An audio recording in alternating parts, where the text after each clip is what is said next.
Oke, baik, kita mulai perkuliahan untuk sore hari ini. Saya buka terlebih dahulu. Assalamualaikum warahmatullahi wabarakatuh. Waalaikumsalam warahmatullahi wabarakatuh. Baik, di pertemuan kemarin kita sudah belajar tentang agroscience, yang dimana terdapat beberapa permasalahan yang ada di sebuah dunia pertanian. Nah, di sini kita akan membahas tentang alternatif cara mengatasi permasalahan yang ada di pertanian, yaitu dengan cara penggunaan smart sensor, yang dimana smart sensor di sini akan terdiri dari yang pertama yaitu ada board nodem shoe, kemudian ada soil moisture, kemudian ada DHT11. Nah, itu adalah sensor-sensor yang akan digunakan untuk yang pertama mengukur kelembapan udara, kemudian kelembapan tanah, dan juga suhu atau temperatur yang ada pada lingkungan sekitar tanaman. Nah, di sini kalian kan kemarin sudah saya tugaskan untuk melakukan pengamatan dari ketiga parameter itu di tanaman yang berbeda setiap kelompoknya. Jadi kemarin kan sudah kita bagi 5 kelompok di dalam kelas ini, dan sekarang adalah waktunya kalian untuk mempresentasikan hasil dari pengukuran ketiga parameter tersebut. Nah, dari sini tolong dari salah satu kelompok mungkin ada yang mau menjelaskan di depan tentang cara merangkai sensor yang sudah saya jelaskan di pertemuan kemarin. Ada? Ada, oke.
Baik, setelah perangkaian sensor tadi, selanjutnya silahkan untuk perwakilan kelompok ataupun beberapa kelompok yang akan mempresentasikan hasil yang sudah kalian ukur dari ketiga parameter tadi, yaitu kelembapan udara, terus kelembapan tanah, dan juga suhu. Silakan untuk kelompok pertama untuk maju dan mempresentasikan hasilnya. Baik, sebelumnya Assalamualaikum warahmatullahi wabarakatuh. Waalaikumsalam warahmatullahi wabarakatuh. Baik, di sini kami dari kelompok 6 untuk mempresentasikan hasil dari pengamatan kami kemarin tentang hasil motion and action system.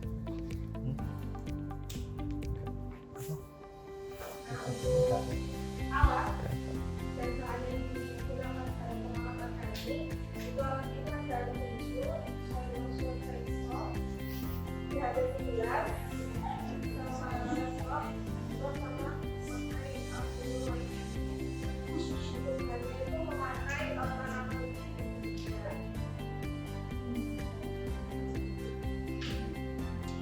berikut dokumentasi pengamatan kami.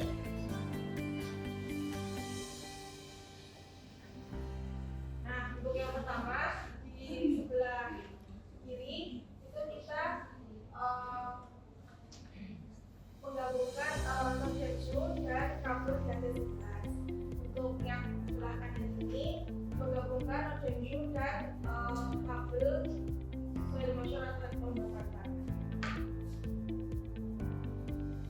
Nah, ini dokumentasi menghubungkan kabel data dengan laptop. Dan ini dokumentasi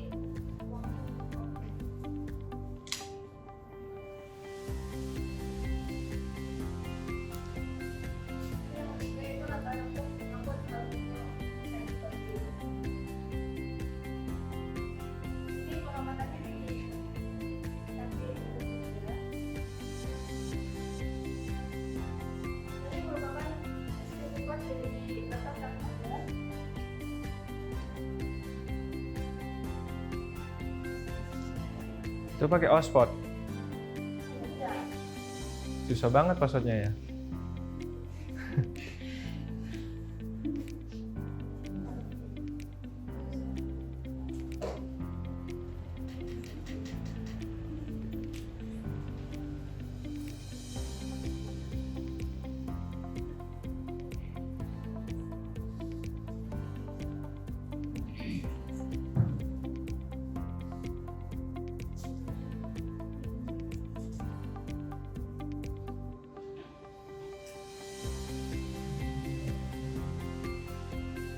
Ini Nodemsu-nya pakai yang apa? Versinya apa?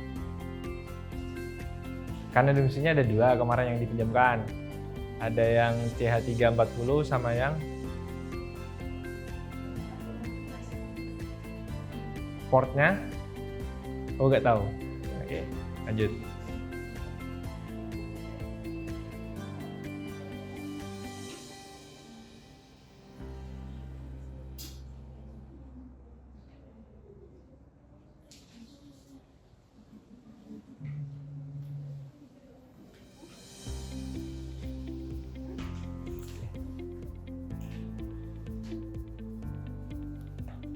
ini merupakan hasil dari fixed dan ini untuk pengamatan suhunya naik, kelembapan udaranya naik turun, jadi kelembapan tanahnya naik turun.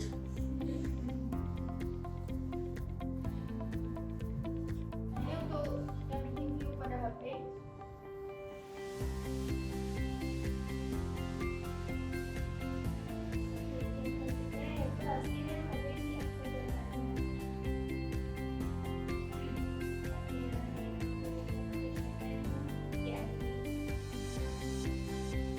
Itu dari jam berapa sampai jam berapa?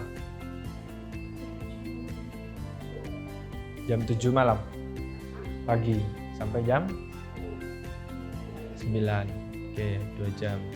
Terus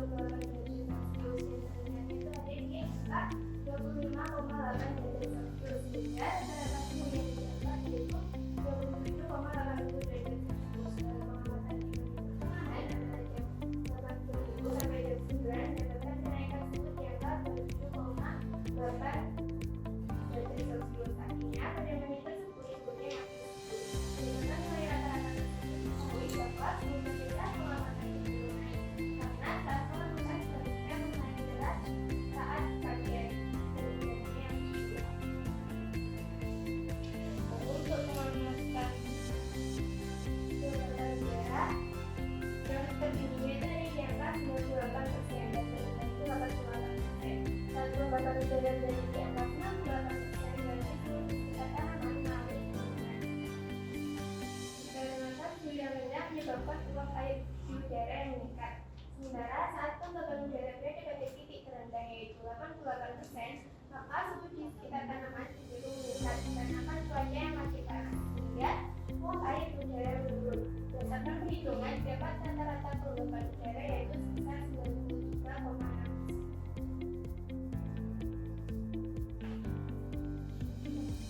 Selanjutnya yaitu kelembapan tanah. Grafik tertinggi yaitu di angka 54,91 dan grafik terendah di angka 44,67. Pengamatan pada pukul 7.53 sampai 8.00 grafiknya cenderung konstan, naiknya hanya pada pukul 8.25. Namun pada saat menit-menit akhir pengamatan terjadi penurunan grafik yang signifikan, yaitu sekitar sampai angka 44,67.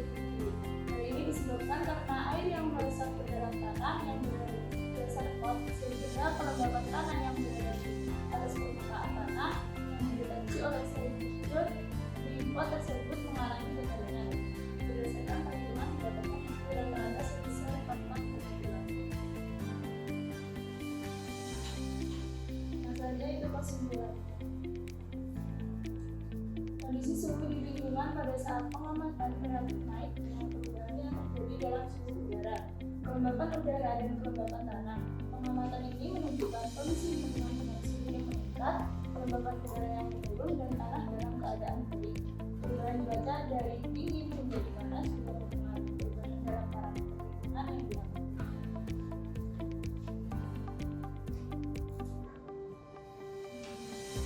Baik, sekian presentasi dari kelompok A. Oke, sebelum ditutup, coba berbagi pengalaman tentang errornya itu di mana, terus kendala setiap kalian mengerjakan pengamatannya itu di mana. Kenapa?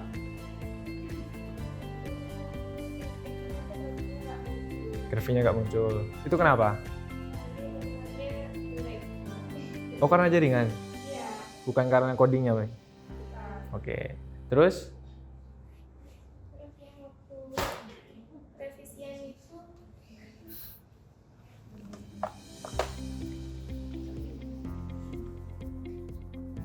Apa lagi?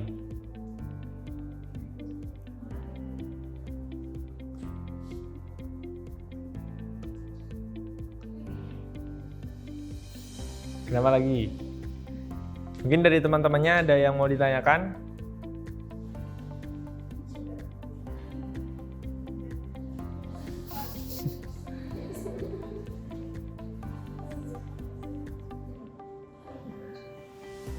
Sudah cukup. Oke, sekarang saya tanya.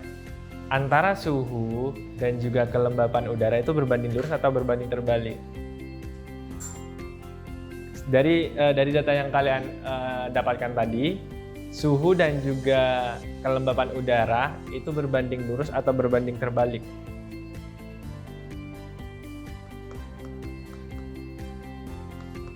Coba di grafiknya.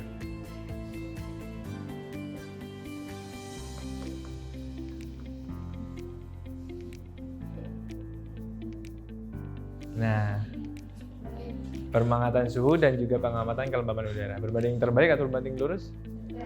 Terbalik. Oke, kalau suhunya naik berarti kalau dengan kelembapan tanah? Kalau kelembapan suhu dengan kelembapan tanah?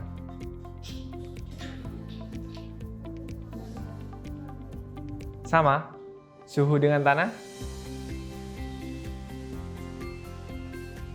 Sama? Kalau suhunya naik, tanahnya kering. Nah, oke, beri aplaus untuk kelompok 6. Silakan ditutup. Baik, sekian dari kelompok 6. Untuk kurang mohon maaf. Terima kasih. Wassalamualaikum warahmatullahi wabarakatuh. Waalaikumsalam warahmatullahi wabarakatuh.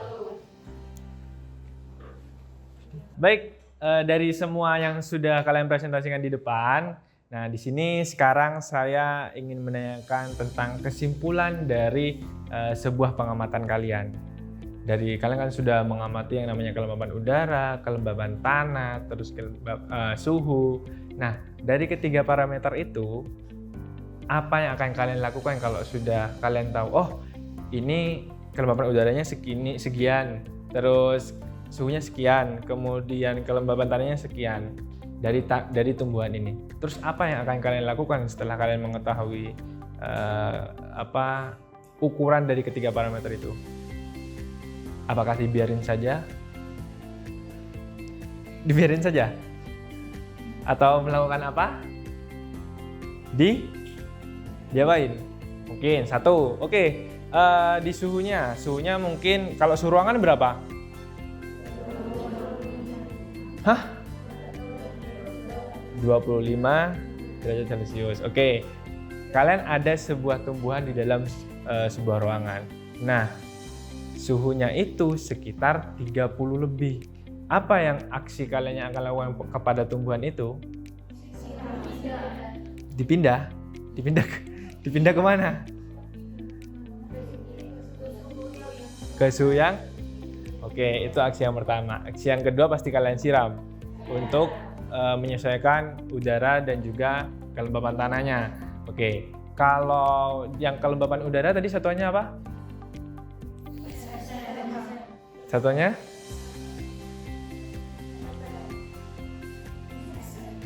Persen. Benar? R.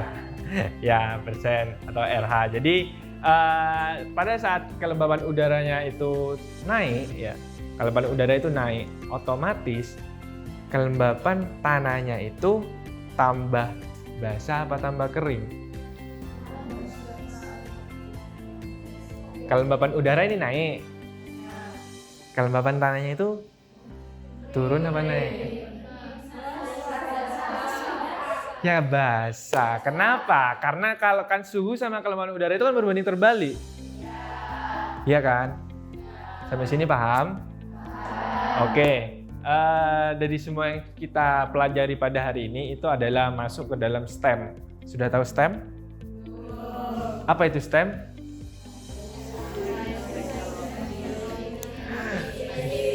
Oke, STEM. S-nya itu science. Nah, sainsnya di sini kita belajar tentang apa?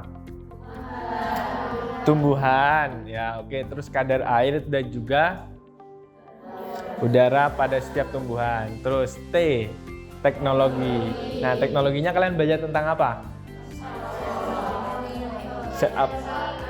Sensor yang ditautkan dengan Arduino IDE dengan ThingSpeak. STE, engineering. Engineeringnya di sini apa? Ya, ngerti. Engineering itu teknik. Engineering yang di sini kalian ngapain? Ya, engineeringnya yaitu adalah kalian itu bisa merangkai sensor. Kalian itu bisa memasukkan antara wireless ke dalam NodeMSU dan juga bisa menautkan antara sensornya dengan ThingSpeak-nya sampai keluarlah yang namanya grafik. STEM. M-nya apa? Mathematics. Mathematics-nya? Oke, hasil data dari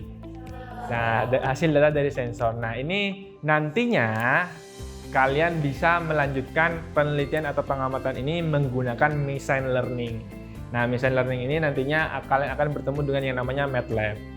Nah, jadi untuk pertemuan kali ini kita hanya dicukupkan untuk pengamatan smart sensor saja dari permasalahan di dunia pertanian, yang dimana biasanya di dunia pertanian itu susah untuk petani-petani ataupun pekerja di sana untuk mengamati secara real time sebuah tumbuhan. Jadi adanya pembelajaran ini agar kalian itu bisa mengerti bahwasanya IPA itu bisa diintegrasikan dalam pertanian dan juga diimplementasikan dengan yang namanya teknologi. Oke, ada yang bisa memberikan satu kesimpulan dari mata kuliah hari ini?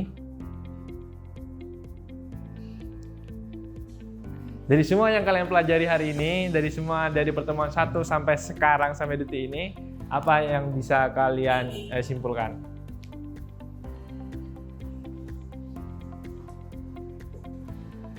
Ada? Ayo dong, perwakilan. Kesimpulan dari apa yang kalian dapatkan selama mengikuti mata kuliah ini? Ada?